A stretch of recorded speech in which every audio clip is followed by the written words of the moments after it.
Hello everyone, welcome back to our channel. আশা করছি তোমরা সবাই খুব খুব ভালো আছো, আর আমিও খুব ভালো আছি। তো ঘড়িতে এখন বাজে 8টা। তো হঠাৎ করে সন্ধেবেলা ইচ্ছে হলো একটু মিষ্টি খাবো। তো বাড়িতে তো কেউ নেই, আর এই সন্ধেবেলা আবার কে বেরোবে। তো বাড়িতে যা জিনিস ছিল সেটা দিয়ে বানিয়ে ফেললাম মিষ্টি।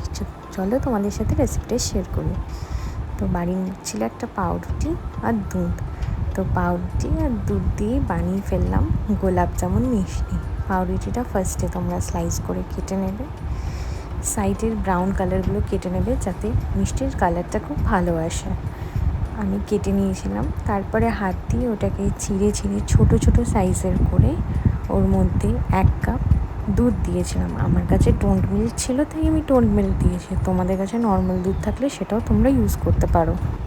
পাউরুটিটাকে ভালো করে পিস করে কেটে নিয়ে বা হাত দিয়ে ছিঁড়ে নিয়ে, যেটা তোমাদের সহজ মনে হবে সেইটা করে 1 কাপ দুধ ফার্স্টেই পুরো দুধ দিয়ে দেবে না, তাতে তোমরা কনসিস্টেন্সিটা বুঝতে পারবে না কতটা কী হয়েছে। অল্প অল্প দুধ দিয়ে মাখবে। আমি 1 কাপ দুধ নিয়েছিলাম, সেটা আমার পুরোটাই লেগে গেছে। দিয়ে আমি ভালো করে মেখে নিলাম যাতে একটা ঠিক আসে। বেশি দুধ দিয়ে দিলে কিন্তু আবার পাতলা হয়ে গেলে তোমরা কিন্তু জিনিসটা বানাতে পারবে না। দেখো আমি মেখেছি, হাতে লেগেও যাচ্ছে না সেইভাবে, খুব ভালোভাবে মাখাটা হয়েছে। তোমরা এইভাবেই মাখবে যাতে খুব পাতলা না হয়ে যায়, তাহলে কিন্তু তোমাদের সুইট বলসগুলো রেডি হবে না সেইভাবে।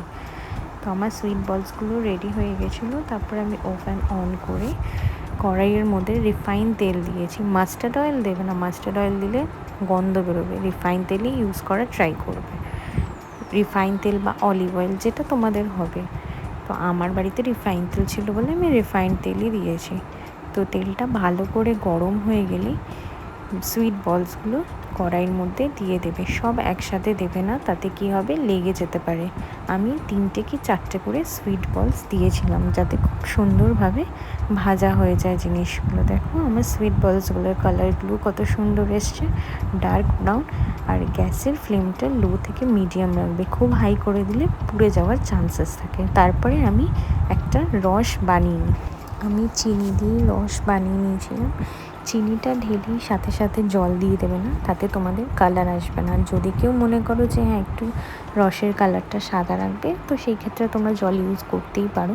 বাট আমার মনে হয়েছিল যে আমি একটুখানি কালারটা ব্রাউনিশ রাখবো, তো আমি ওই জন্যই চিনিটাকে একটুখানি হালকা ভেজে নিয়েছি। দেখো তাতে লাইট ব্রাউন কালার এসে গেছে। লাইট ব্রাউন কালার আসার পরে দেখো যে একটু ক্রিমি টেক্সচার এসছে, তখন আমি এর মধ্যে জল দিয়ে দিয়েছি। আর হ্যাঁ, জল দিলে ভাববে না যে এটা কেন লেগে গেল। ওটা যখন ফুটবে তখন আপনি আপ কড়াই থেকে ওটা উঠে চলে আসবে।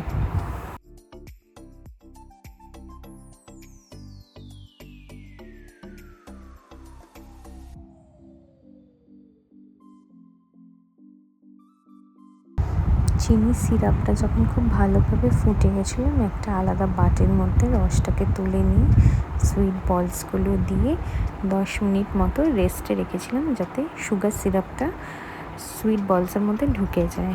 তো দেখো আমার সুইট বলসটা কতটা নরম হয়েছে।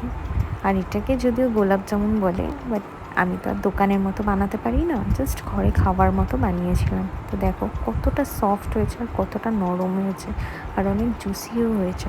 তোমরা একবার বাড়িতে বানিয়ে দেখো আর আমাকে কমেন্ট করে জানিও তোমাদের রসগোল্লাটা কেমন হয়। তো ভালো লাগলে ভিডিওটা লাইক, শেয়ার আর সাবস্ক্রাইব করতে একদম ভুলো না।